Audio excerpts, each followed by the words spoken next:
I gotta say, it took me by surprise to see hashtag scam media trending in the United Kingdom.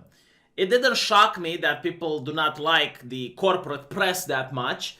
What did shock me is that Twitter allowed it to be trending. You see, most of you who are unfamiliar, the Twitter trending page doesn't necessarily mean what's popular right now. It actually means what the Twitter wants you to think it's popular right now. Because there have been certain hashtags that were indeed popular and the Twitter suppressed them. And then there were other hashtags that barely got a couple of tweets and Twitter just pushed it all the way up. But in this case, no, it seems that the journalists are allowed to have the peasants throw a little bit of rotten tomatoes at them for a change. It's very interesting because the journalists and the blue check marks are very, very influential on Twitter. I would actually say that the entire platform is designed to cater to these people. For those of you who don't know, I actually have an insider at Twitter. And they told me why porn is being cracked down on the platform and why it's going to be cracked down even more in the future.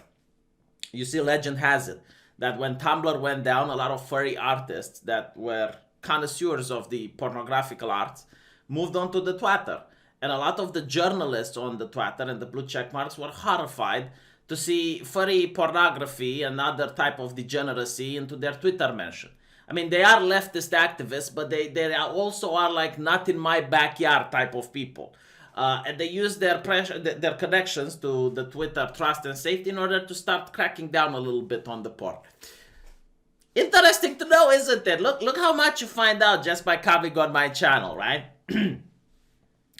But yes, why are people upset in the United Kingdom at journalists all of a sudden?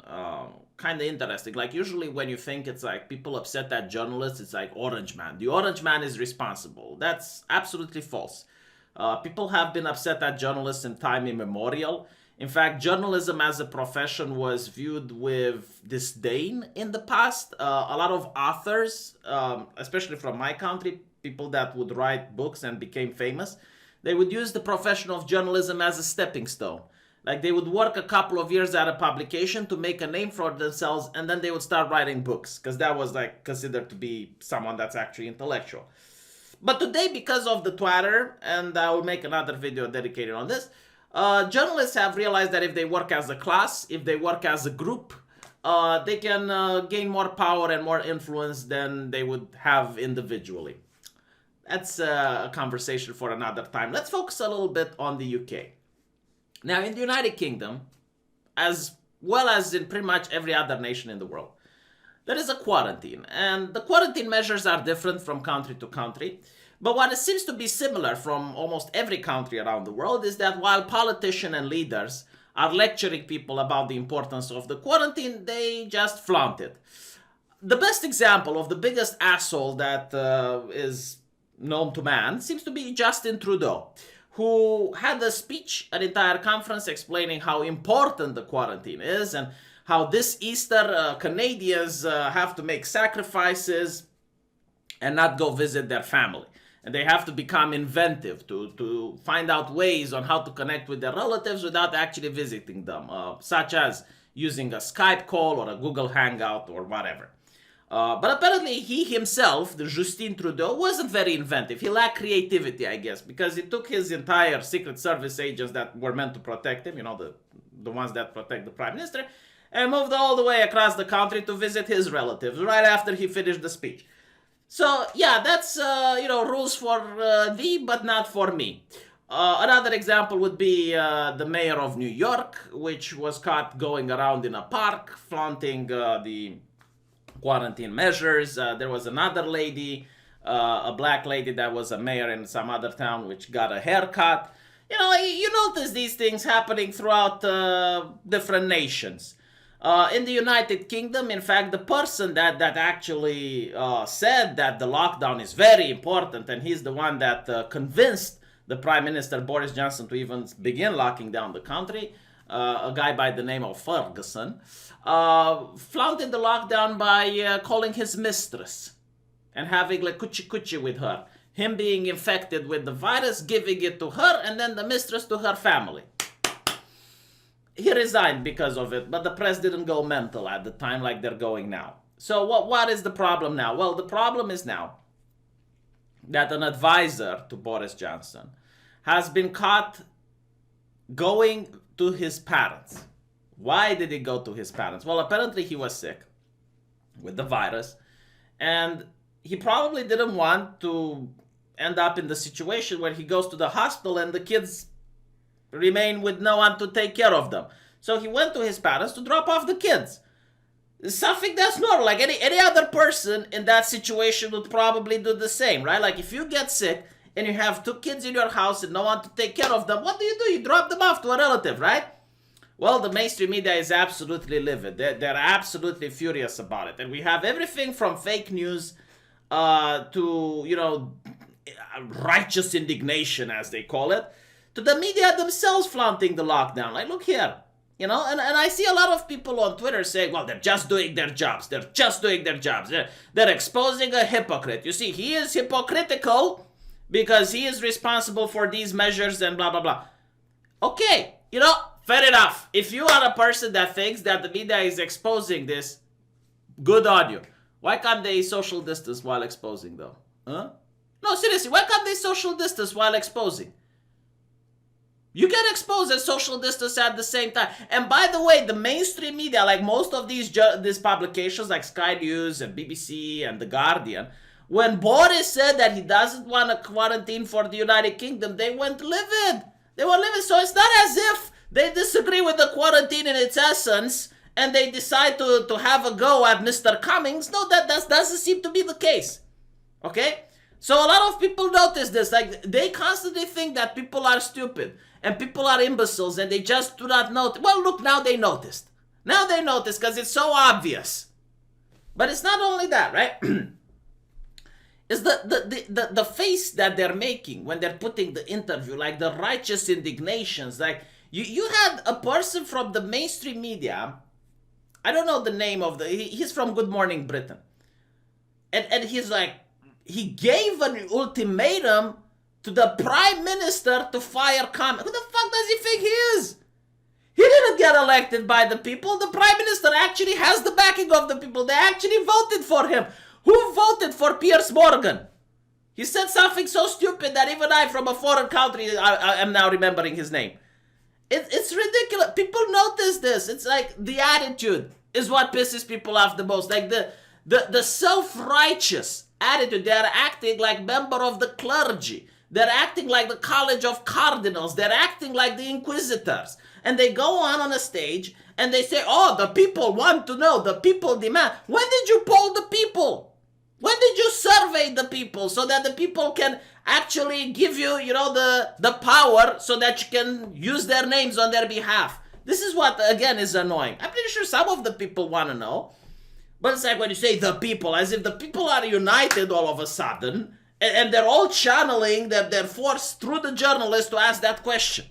It's ridiculous, especially when you look at their publications. They're dying. They're dying. Like the BBC threatened that they might cut the funding from the people so that it would go private and have to live in a private market. It's pissing itself.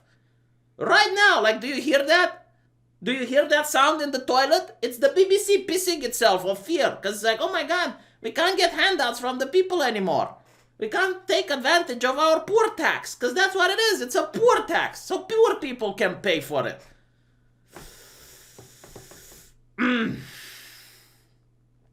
You know what else is not acceptable? Like going to the house of the parents of Dominic Cummings. Like, why can't you do this on the phone? Why do you have to harass them like this? Huh? And then it's like, oh, the people don't like journalists. I wonder why. Oh, wow, look at this. Oh. Why can't you do it on the phone like a normal person? Why is it why is it necessary that your presence is there if you're about, social distancing? How did you get there? Did you teleport? Oh, no, you left your house and you traveled there. You couldn't do it by phone. And then is the fake news as well. Like, look at this fake news. The media Dominic Cummings story has completely collapsed. He did not go to Durham a second time, which was reported on the front page of Sunday Mirror and The Observer. He did not have any physical contact with family members. The police did not talk to his family about the lockdown guidelines. Cummings did not carry on doing things that everyone... Look how many fake news! How can you fit so many fake news in a single day? It's insane. Like, the fake news battery goes brrrr. And they're also the same people. They're also the same people that are complaining about fake news on Facebook and YouTube. Yeah, all like, oh yeah, Facebook and YouTube, blah, blah, blah, blah. And when they push fake news in their publication with their authoritarian sources, they're like, oh, crickets. This is why people don't like you. And you know how the hatred of people towards journalists manifests? By using archive.org, by using ad blocker, by not clicking your shit. That's what they're most afraid of. Like, let me tell you the absolute state of journalism nowadays, okay? You have Men's Magazine. It's in the name. It's Men's Magazine, okay? Putting out a man in a yellow dress for their readers. And they're like, no, see, just because it's Men's Magazine doesn't mean we don't want women to read it. And now they're firing staff. Now they're losing money. Even women do not like to... There aren't that many women that would like to see a man in a dress. Believe it or not, women also like masculinity. Some women probably don't, but it's not enough to keep you afloat. Meanwhile, Joe Rogan is making $100 billion. And it's becoming more popular and it's expanding. So it's not like journalism as an art, you know, like opinion pieces and, you know, doing interviews and trying to present information to people. It's not like that is the problem and it's dying. But I don't see Joe Rogan trying to do this level of activism where he's got like righteous indignation and going like, the people want to know, the people, blah, blah, blah. I speak on behalf of the people. I don't see him doing that. I don't see Joe Rogan going to some politician's house. Dominic Cummings is not even a politician though. They went to his parents' house. But I love it. Like all the people, it's like, oh, yeah, Dominic Cummings need to be fired. Okay, well, if that's the case, all of these people should also be fired. All of these people should resign. They're not social distancing. And again, you can do the expose while social distancing. You realize that, right? Like, why do you need so many journalists here? Why couldn't there be just one or two, huh? Horrible. I know. I'm asking the questions. They look like a group of reporters holding an unelected official to account for breaking the rules. Yeah, but who holds the unofficial elected journalists to the rules? Huh? Who holds them to account? Who holds the journalists to account? And by the way, the final nail in the coffin is that I am 100% sure they don't give a crap about the quarantine or whatever. They hate Cummings because he is the one that orchestrated Brexit. Like, it's all political. That's why they hate him. They hate him because he's a conservative. They hate him because he orchestrated Brexit. So now they think we're going to get you. And it's literally what they do all day. Like, in Britain especially. Like, they have these activist organizations that if you become a problematic individual, they will go through your entire Twitter feed all the way back to the year 2000 if they can, and they will find one thing that you said which is off the cuff, like whether it is a joke, whether it is something out of context, and they will try to use that in order to get that person canceled. And if they can't find something like that, they're going to wait salivating until, you know, something like this comes up. So they try to do this media fury. And why I think this furor exists and why they overplay their hand is because in this particular situation, the conservatives decided, you know what, we're not going to listen to the press anymore. Just fuck them. Just fuck them. We're not beholden to the press. We're beholden to the public. And the press doesn't represent the public. Look at their ratings. And that's why they're absolutely livid, because it's their entire power structure that's being put into question now. Like, their entire thing is not just to sell advertisements to people anymore. It's to also influence politics. Because nowadays, it's not the journalist, it's the activist journalist. And if the politician would stop listening to them and they would actually start listening to the people, oh my God. Yeah, that's what it is. Anyway, thank you for watching, and I'll see you guys on the next video.